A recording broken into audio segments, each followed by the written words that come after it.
Why was her finger trembling? Not from fear, not from cold.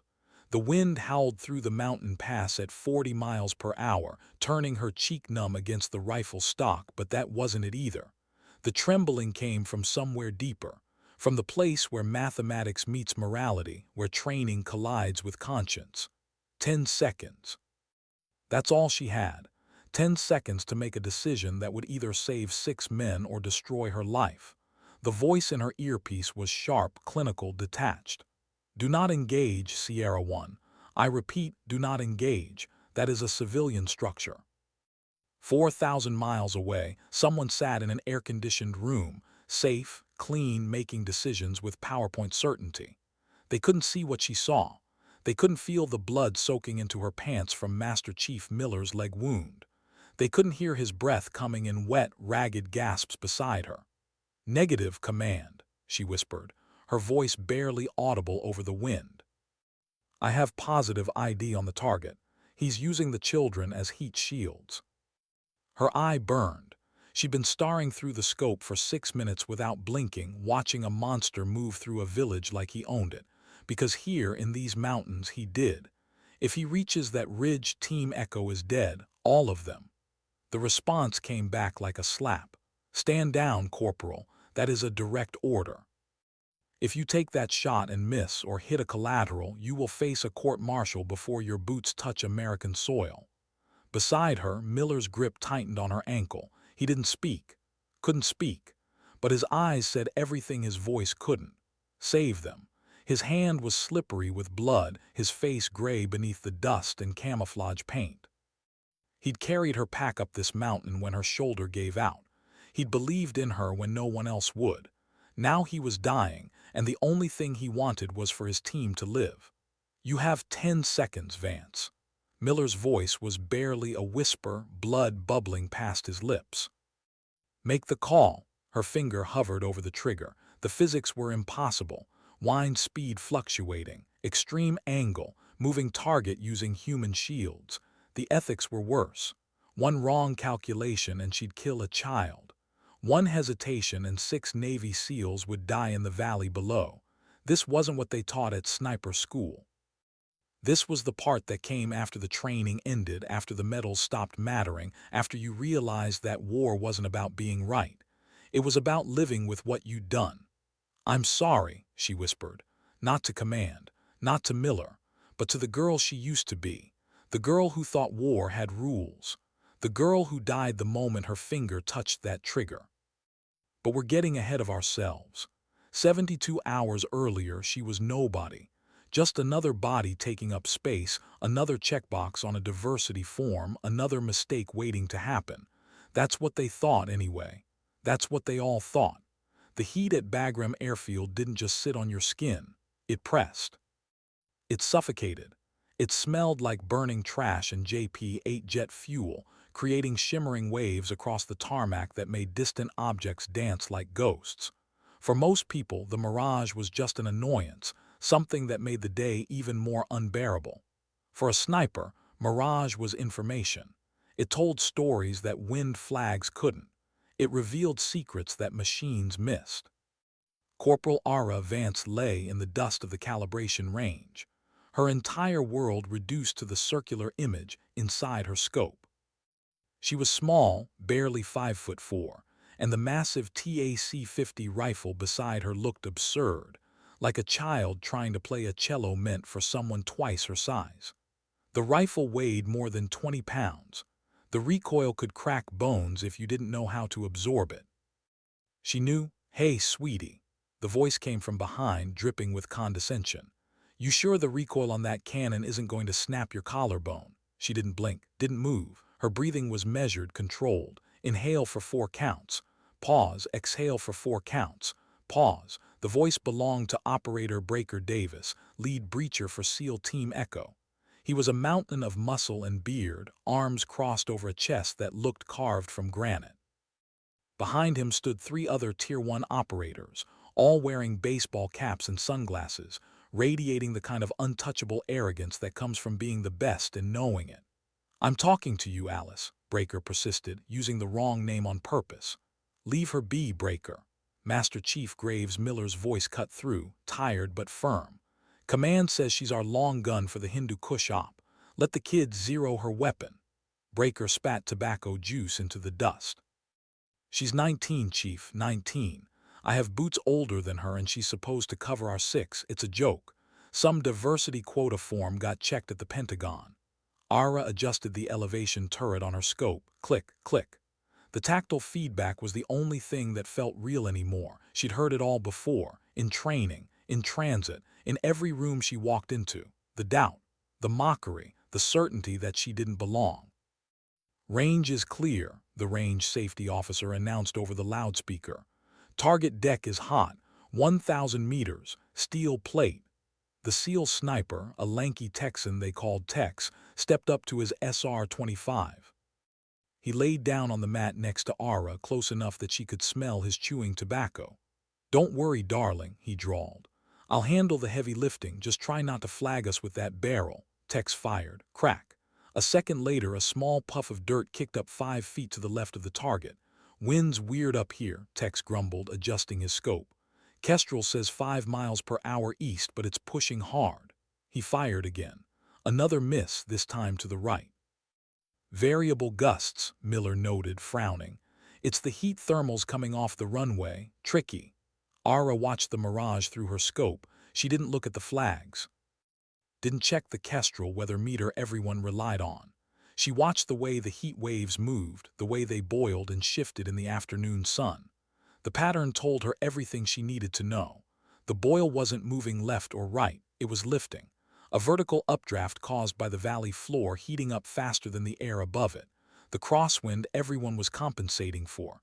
It was a lie, a localized eddy that meant nothing at range.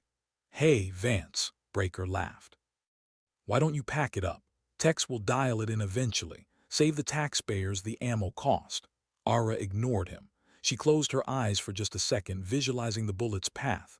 The updraft would push the round high. She needed to hold under, not compensate for wind. She opened her eyes, exhaled, paused. The trigger brake was crisp, like snapping a glass rod. Boom.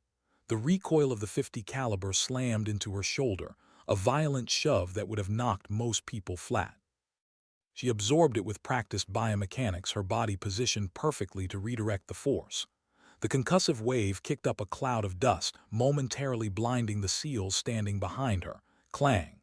The sound of the bullet striking steel at 1,000 meters drifted back 3 full seconds later. Faint, unmistakable, perfect. "Lucky shot," Tex muttered. Ara didn't speak. She worked the bolt, ejecting the brass casing with mechanical precision. Settled back in. Controlled her breathing. Boom. Clang 2, Miller counted, his arms slowly uncrossing. Boom, clang, 3, Miller said, his voice dropping an octave. Center mass every time. Ara engaged the safety and pushed herself up from the dust. She didn't smile, didn't look for approval or acknowledgement. She grabbed her notebook and began logging the atmospheric data in neat, precise handwriting. Temperature 98 degrees Fahrenheit. Barometric pressure 25.4. Updraft 2 minutes of angle. She stood, brushing the grit from her uniform. The SEAL team was silent. Tex stared at his Kestrel, looking confused, like the machine had betrayed him. Breaker looked like he'd swallowed something sour. "The wind isn't pushing east," Ara said softly, her voice flat and matter-of-fact. She looked directly at Tex, then at Miller. "It's a thermal updraft. If you dial windage, you'll miss every time. You need to hold under." She slung the 20-pound rifle over her shoulder like it was a backpack. "Corporal Vance," Miller said, stepping into her path. The mockery was gone from his voice, replaced by something colder, something calculating. "Where did you learn to read trace like that?" "Appalachia, Master Chief," Ara replied, adjusting her cap. "Hunting groundhogs across the valley. They're smaller than insurgents and they don't shoot back." She walked past them toward the barracks, feeling their eyes on her back. The weight of their stares had changed. No longer dismissive, no longer scoffing, something heavier now, something more dangerous. Doubt had been replaced by expectation. They expected a miracle now. And in the mountains where they were going, she knew miracles were in desperately short supply. The easy part was over. Shooting was just math. The war would be something else entirely. The inside of an MH-47G Chinook doesn't smell like courage.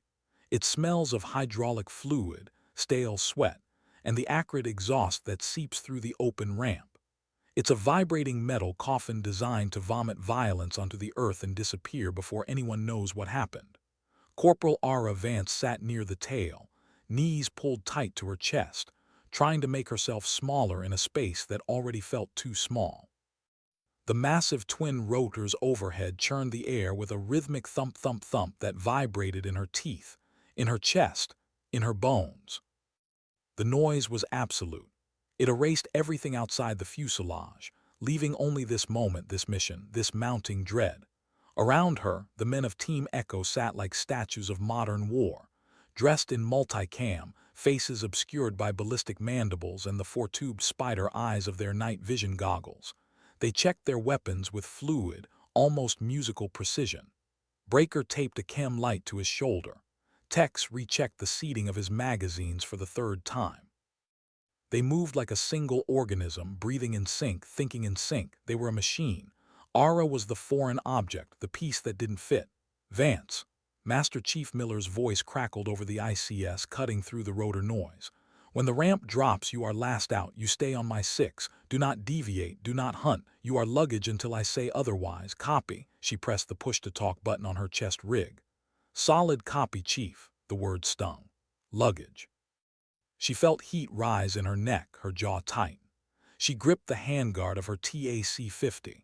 The rifle was too long for the cramped cabin, forcing her to sit awkwardly to keep the muzzle pointed at the floor.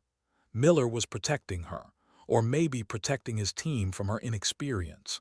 But by putting her in the rear, he was blinding the only person in the squad trained to see what everyone else missed. The crew chief, a young gunner manning the M134 minigun on the starboard window, gave her a thumbs up. She returned it, but her hand felt heavy. Doubt crept in like cold water. What if Breaker was right? What if she was just a box someone checked? What if the range performance was luck, and out here in the real world, luck ran out faster than ammunition? The helicopter banked hard, and through the open ramp she caught a glimpse of the Hindu Kush Mountains, jagged, ancient, indifferent to the machines flying over them. The peaks were still capped with snow even in summer, and the valleys between them were shadowed canyons that seemed to swallow light. Somewhere down there, an insurgent cell was moving weapons through a mountain pass.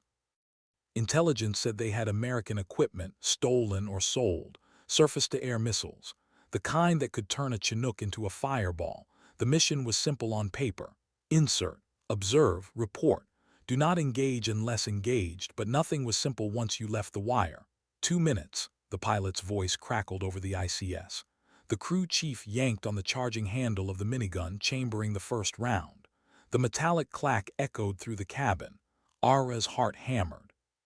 She ran through her pre-combat checks one more time. Rifle condition 1, magazine secured, radio functional, laser designator operational. Everything was ready.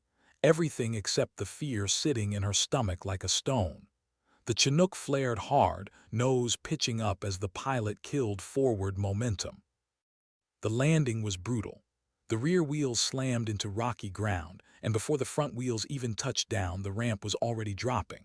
Go, go, go, Miller's voice boomed. The SEALs moved like water flowing out of the helicopter in a tactical column, weapons up, scanning sectors.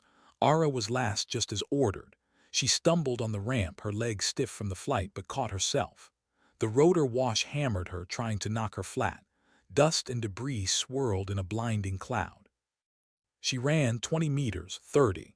The Chinook's engine screamed as the pilot pulled power, lifting off before the wheels had even stopped bouncing. The sound faded quickly, swallowed by the mountains, leaving behind a silence so profound it felt like pressure. Ara dropped to a knee, scanning through her scope. The valley stretched out before them, barren, brown, beautiful in a hostile, unforgiving way. There were no trees here. No cover, just rock, scree, and the kind of open space that made snipers salivate and infantry soldiers pray. Rally Point Alpha, Miller whispered over the radio. Vance, you're with me. We're climbing. She looked up. Above them, a ridgeline cut against the sky like a knife edge. It was steep, nearly vertical in places and covered in loose shale that would sound like an avalanche if you weren't careful. Miller started climbing without waiting for a response. Ara followed, the TAC-50 slung across her back, already feeling like it weighed twice what it had at Bagram. The altitude here was over 10,000 feet. The air was thin, each breath only half as satisfying as it should be. Her legs burned, her shoulder ached, but she didn't slow down, couldn't slow down. 40 minutes later, they reached the ridgeline. Miller immediately went prone, glassing the valley below with his spotting scope. Ara sat up beside him, the rifle's bipod legs planted in loose gravel. She began scanning sectors, methodical and thorough. Below in the valley, she could see the rest of Team Echo spread out in defensive positions. Breaker and Tex were setting up the communications array. Two other operators were establishing security on the flanks. They looked like toys from this height, small, vulnerable. "Command, this is Echo Actual," Miller spoke into his radio. "We are in position, beginning observation." The response was broken by static, but the message was clear. "Wait, watch, report." That was the mission. Hours passed. The sun climbed higher, turning the ridgeline into an oven. Ara's lips cracked, her eyes burned from staring through the scope. But she didn't complain, didn't move. This was the job, 90% boredom, 10% terror, and then she saw it. Movement, 1,300 meters out on the far side of the valley. She keyed her radio. "Chief, I have movement, southeast ridge, 1,300 meters." Miller swung his scope, paused. "I don't see anything." Just below the outcropping, 3 o'clock from the dead tree, Miller adjusted. "Got it, that's a spotter, and he's looking right at us." Before Miller could say another word, the world exploded. The first mortar round hit 30 meters below their position, the concussion wave slamming into the ridge like a physical fist. Rock shrapnel hissed through the air, peppering Ara's helmet with fragments that sounded like hail. She didn't flinch, couldn't afford to. Her eye stayed welded to the scope, searching for the source. "Contact, contact," Miller shouted into the radio, his voice barely audible over the second explosion. "Mortars, we are taking indirect fire." In the valley below, Team Echo scattered like ants. They were exposed, caught in the open, pinned down by an enemy they couldn't see. Another round hit, closer this time. The blast wave lifted Ara off the ground, slamming her back down hard enough to knock the wind from her lungs. Her ears rang, the world tilted. "Vance," Miller grabbed her shoulder. "We need to move now," but she didn't move. Through the scope she'd found him, the mortar team. 1,500 meters out, tucked into a depression in the mountainside, 3 men, one loading rounds, one adjusting the tube, one spotting. They were good, professional. They knew exactly where Echo was positioned. This wasn't a random ambush. This was a trap. "I have eyes on the mortar team," Ara said, her voice surprisingly calm. 1,500 meters, southeast ridge. Miller pressed his eye to the spotting scope.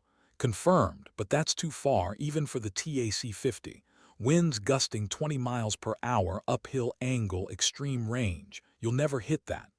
Another mortar round screamed overhead, impacting in the valley. She heard Breaker's voice on the radio, urgent and tight. "Echo 3 is down. I say again, Echo 3 is down. We need suppression." Echo 3, that was Davis, the youngest operator on the team, 22 years old, engaged to be married. She'd seen his fiancée's photo taped inside his helmet. Ara settled into the rifle, her breathing slowed, her heart rate dropped. The chaos around her faded into background noise. This was the place she'd been trained for. The place where time stretched and sound became distant, where nothing existed except the shot. She calculated wind speed, barometric pressure, angle, Earth's rotation. The Coriolis effect at this range would push the bullet right. The updraft from the heated valley floor would lift it. She needed to aim low and left. Way low, way left. It felt wrong. Every instinct screamed that she was aiming at empty air, but math didn't care about instincts. "Vance, wait," Miller said. "Let me call for air support. An F-16 can level that position in 30 seconds. She could hear it in his voice. He didn't think she could make the shot, and maybe he was right. 1,500 meters was at the absolute edge of the TAC-50's effective range. At this angle and this wind, it wasn't a shot. It was a prayer. But air support would take 3 minutes minimum. In 3 minutes, that mortar team would drop another 6 rounds into the valley. In 3 minutes, more of Echo would be dead. "I can make it," Ara whispered. Miller looked at her, really looked at her, and in that moment something passed between them, a recognition, a trust that wasn't given lightly. He nodded once. "Send it," she exhaled, paused. The trigger brake was glass smooth. Boom. The recoil hammered her shoulder. The rifle kicked hard, sliding back against the gravel. She worked the bolt immediately, chambering another round, settling back in. Watching. The bullet flight time at this range was nearly 2 full seconds. 2 seconds of waiting. 2 seconds of wondering if she just wasted the only chance they had. Through the scope, she saw the loader's head snap back. Saw him crumple. The other 2 men froze, confused, looking around for a threat they couldn't see. "Hit," Miller breathed. "Jesus Christ, that's a hit." But she was already firing again. Boom. The spotter went down. Boom. The gunner tried to run. Didn't make it 5 steps. The mortar fire stopped. The silence that followed was louder than the explosions had been. In the valley, Team Echo was already moving, using the break in fire to consolidate positions, to drag Echo 3 behind cover. Miller grabbed his radio. "All Echo elements, mortar threat neutralized. Vance just dropped the whole team at 1,500 meters." The response was pure static at first. Then Breaker's voice came through, disbelief obvious. "Say again, did you say 1,500? "Confirmed," Miller replied. "3 shots, 3 kills, hostile mortar team is down." Ara didn't hear the rest. She was scanning for new threats, her training overriding the adrenaline, because she knew something Miller didn't, something the SEALs in the valley didn't. Mortar teams don't work alone. Somewhere out there, someone was protecting them, and that someone had just watched his whole crew die. She found him 30 seconds later. The sniper. Tucked into rocks 1,200 meters out, almost invisible against the stone. He was good, very good. His position was perfect, defilade from the valley, clear line of sight to the ridgeline. He'd been waiting, watching, and now his scope was pointed directly at her. "Chief," she whispered, "we have a problem." The problem had a name, though she didn't know it yet. Hassan al-Takriti, former Iraqi army sniper, trained by the British, battle-hardened in Fallujah, a ghost who'd killed 17 coalition forces in 3 years and never been caught. Intelligence had been tracking him for months. They thought he was in Pakistan. They were wrong. He was here. And his scope was locked on Ara's position. She saw the flash first. A tiny glint of reflected light, barely visible. Then her training took over. Move. She rolled left hard, just as the bullet cracked past her head, so close she felt the supersonic wake on her cheek. The round hit exactly where she'd been lying, fragmenting against rock, spraying Miller with debris. "Sniper!" Miller yelled, though Ara was already repositioning, low-crawling 5 meters to a new spot behind a boulder. Her heart hammered. That shot had been perfect. If she'd hesitated even half a second, she'd be dead. Another round hit, this time impacting the rock she'd just moved behind. Fragments peppered her helmet. Whoever this was, he was tracking her movement, reading her decisions. He was better than anyone she'd trained against, better than her instructors, maybe better than her. "I can't spot him," Miller said, scanning frantically with his scope. "He's Ghost." But Ara had already seen him.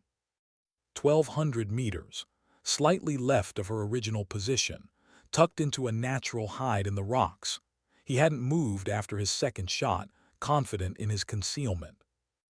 Mistake. She settled the crosshairs on the position, exhaled, but he moved first, just a fraction, just enough. Her shot went wide, sparking off stone 3 inches from his head. She worked the bolt, chambered another round, but he was already firing. The round hit her scope, not a direct hit but close enough. The glass shattered, spiderwebbing across the lens. The optic was destroyed, useless. "Scope's down," she said, her voice tight. Miller stared at her. "Then we're done. We need to exfil. Now." But Ara was already moving. She pulled duct tape from her kit, the same tape every operator carried for field repairs. With quick, practiced movements, she wrapped it around the scope, stabilizing the broken glass. It wouldn't be perfect. The optic would be distorted, the image fractured, but through the cracks she could still see. It would have to be enough. "What are you doing?" Miller asked. "Finishing this," Ara replied. She settled back in. Through the damaged scope, the world looked broken, like looking through a shattered windshield. The enemy sniper's position was a blur of fragmented images. She had to piece together where he was from memory, from intuition. Another round snapped past. He was trying to flush her out, make her move, expose herself. She couldn't. Movement meant death. She watched, waited. And then she saw it, the smallest shift, a shadow within a shadow. He was adjusting, preparing for another shot. She had maybe 2 seconds. Through the broken glass, she placed the crosshairs where she thought he was, not where she saw him, where she felt he had to be. It was instinct, desperation. The kind of shot you don't make, you survive it or you don't. She fired. The world held its breath. Through the fractured scope, she saw him slump forward. Saw the rifle slide from his position, clattering down the rocks. Saw the shadow go still. "Target down," she whispered. Miller stared at her. "You just made a 1,200-meter shot through a shattered scope." She didn't respond. She was shaking now, the adrenaline finally catching up. Her shoulders screamed where the recoil had punished it over and over. Her hands trembled as she safed the rifle. But it was done. The valley was quiet. The mortars were silent. The enemy sniper was dead. "Echo actual to all elements," Miller said into his radio. "Valley is clear. Begin exfil procedures." In the valley below, Team Echo was already moving, securing Echo 3 for transport. He was wounded but alive. They'd gotten lucky. But Ara knew it wasn't luck. Luck was finding a $20 bill. Luck was catching a green light. This was something else. This was training, discipline, and a kind of focus that couldn't be taught. It could only be forged in moments exactly like this. "Good shooting, Vance," Miller said quietly. She looked at him, saw something in his eyes that hadn't been there before, respect, not the patronizing kind, the real kind, the kind warriors gave to warriors. "Thanks, Chief," she replied, but the day wasn't over, not even close, and the hardest shot was still waiting. They'd been moving for 3 hours when everything went wrong. The exfil point was supposed to be 2 clicks north, a flat clearing where the Chinook could set down without taking fire. Easy terrain, open sight lines, the kind of extraction that went smooth 99 times out of 100. This was the one.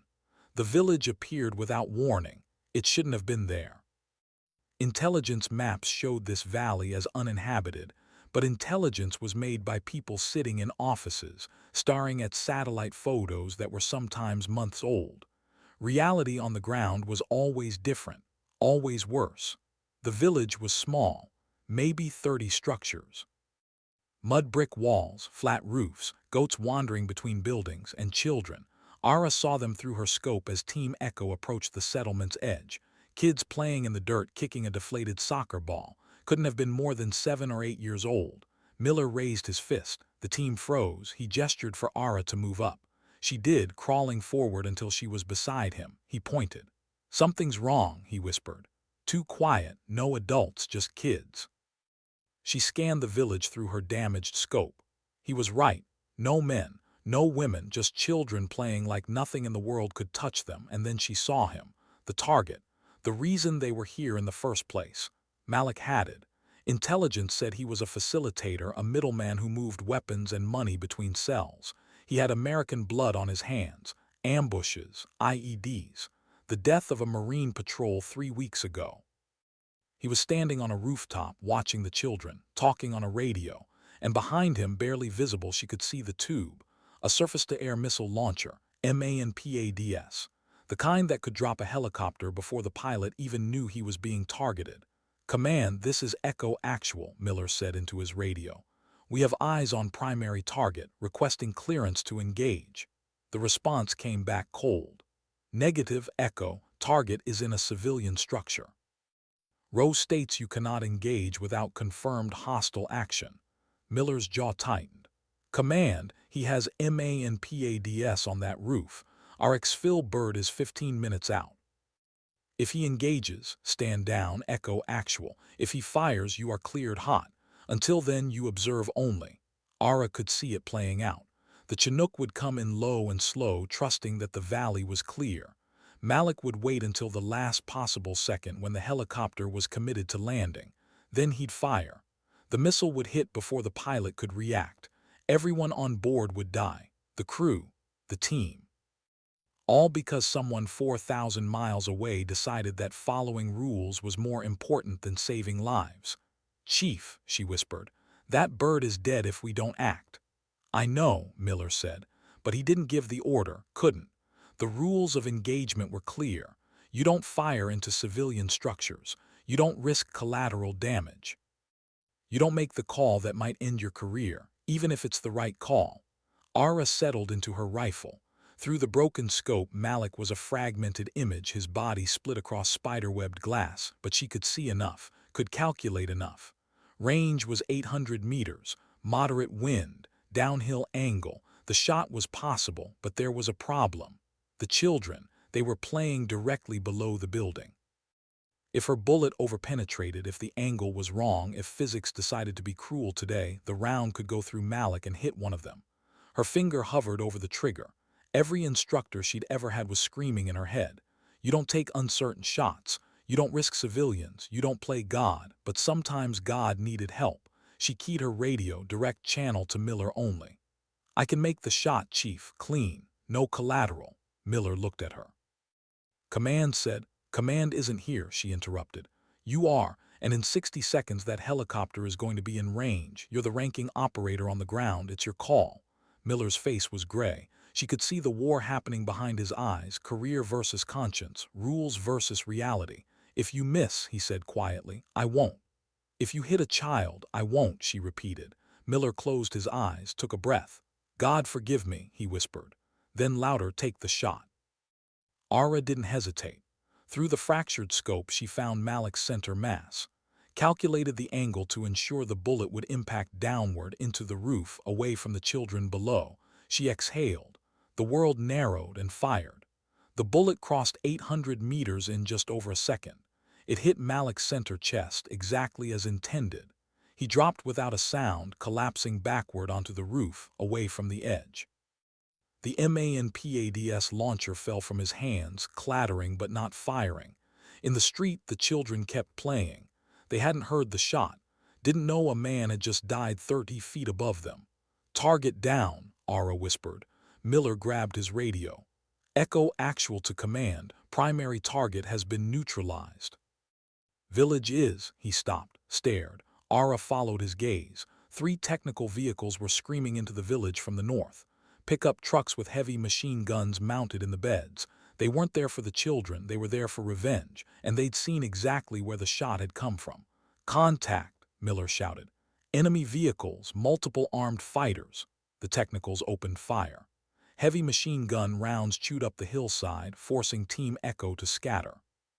Miller was already on the radio, calling for air support, but Ara knew what he'd be told. "Danger close. Civilians in the area, stand by." Stand by meant death. She aimed at the lead technical, 2,400 meters, moving target, extreme range, impossible shot. She took it anyway. The first round missed, kicking up dirt in front of the vehicle. The second hit the windshield, punching through and into the driver. The technical swerved hard, flipping at speed, tumbling end over end. But the other 2 kept coming, and they had rockets. The first RPG screamed overhead, impacting somewhere behind Team Echo's position. The second hit closer. Ara could feel the heat wash over her. "We're pinned," Breaker's voice crackled over the radio. "We need air, now."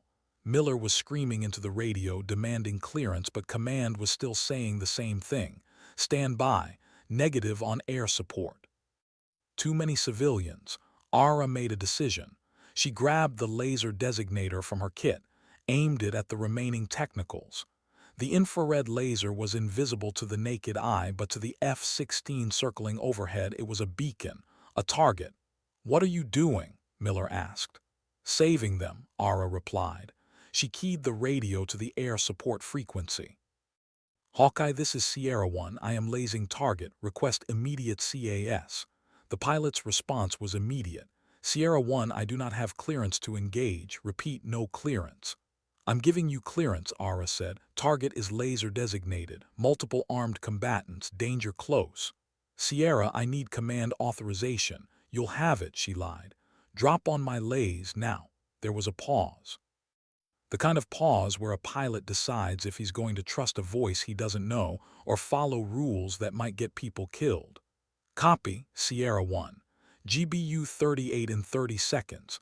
Get your heads down." Ara grabbed Miller, pulled him behind the boulder.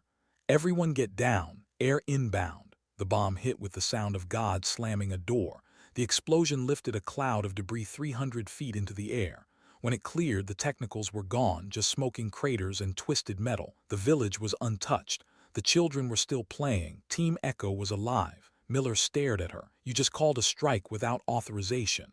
Yes, sir. They're going to crucify you for this. I know. The Chinook arrived 5 minutes later. As they loaded Miller onto the bird, his leg torn up by shrapnel from the technical's machine gun fire, he grabbed her arm. Worth it, he whispered. You saved us all. Ara nodded, but she didn't feel like a hero. Heroes got medals. Heroes got thanked. She just ended her career to keep 6 men breathing, and she'd do it again. The white room felt like a morgue.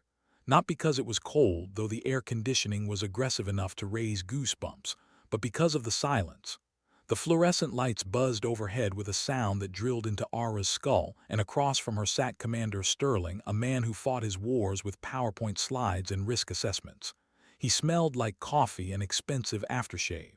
He looked tired, disappointed. Corporal Vance, he said, tapping a pen against the thick folder between them. Red stamp across the top, top secret, no foreign.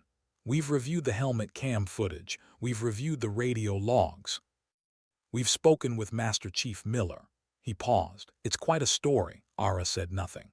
Her right arm was in a heavy sling, her shoulder still screaming from the repeated recoil of the TAC-50. But the physical pain was nothing compared to what was coming. She could feel it building, the weight of bureaucracy, the machinery of consequences grinding to life. The problem, Sterling continued, is that it's too good a story. The door opened. The whine of an electric wheelchair announced Miller's arrival. He looked smaller than he had in the mountains, pale. A thick bandage wrapped around his neck where shrapnel had nicked his carotid artery. His leg was in a cast, but his eyes were the same hard blue, determined.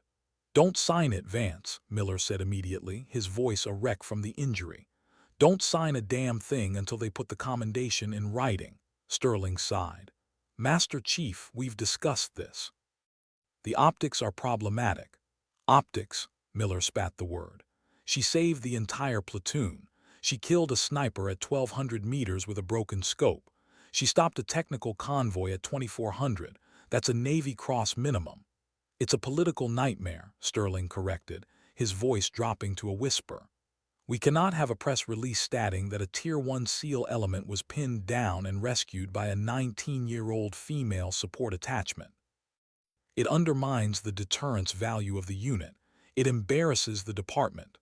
Ara looked at the folder, at the typed report inside, visible even upside down. Target neutralization credited to Echo Element Collective. Vehicle destruction credited to Air Support GBU-38. Sniper elimination unconfirmed.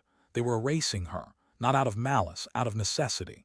The legend of the SEALs had to be maintained. They were the invincible operators, the tip of the spear. They couldn't be saved by a girl from Appalachia with a duct-taped rifle and a death wish. This is, Miller started, his face reddening. And if you push this, Sterling interrupted, his voice cold as a knife, we reopen the investigation into the Broken Arrow call. You violated 3 different rows. You called Ordnance Danger Close without authorization.